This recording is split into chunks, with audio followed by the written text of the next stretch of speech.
تضامن أهالي النجف الأشرف مع ذوي الضحايا الذين سقطوا جراء الأعمال الإرهابية الأخيرة التي طالت منطقة الكرادة وسط العاصمة بغداد، محملين رئيس الوزراء ووزير الداخلية وقائد عمليات بغداد المسؤولية الكاملة.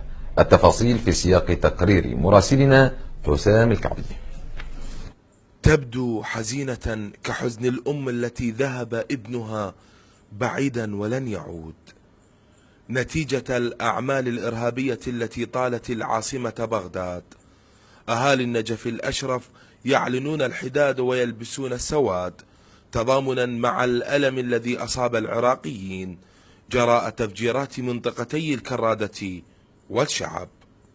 نحن ثلة من الشباب نعزي منطقة الكرادة وبالخصوص ذوي الشهداء المغدورين. نقدم أول شيء أسفنا على شهدائنا الأبرار وتعازينا لأهالي الكرادة أخواننا هم، يعني أكيد أكو نوع من الإهمال والقصور من الأجهزة الأمنية. فيما حمل أهالي النجف رئيس الوزراء ووزير الداخلية وقائد عمليات بغداد والمنظومة الأمنية بمختلف تسمياتها المسؤولية الكاملة جراء الضعف الذي يستغله الإرهابيون في الوصول إلى أرواح المدنيين العزل في الزمان والمكان المحدد لهم. شهداء الكرادة يسنون قانون جديد، طبعا هذا القانون يحتوي على رسالة عزاء موحدة للدم العراقي.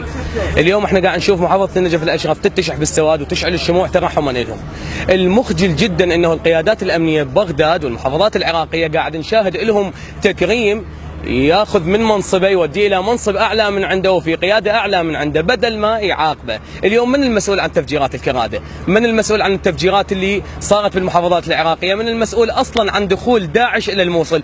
كل هاي الاسباب اذا عرفنا من المسؤول عنها راح نعرف من المسؤول عن سبب دمار العراق. المسؤوليه يتحملها رئيس الوزراء حيدر العبادي قائد عمليات بغداد. شكو واحد تخصه هذا الحادث كلهم يجون. ما حد دمرنا غير هاي وغير هذول اللي قاعدين بالمنطقه الخضراء.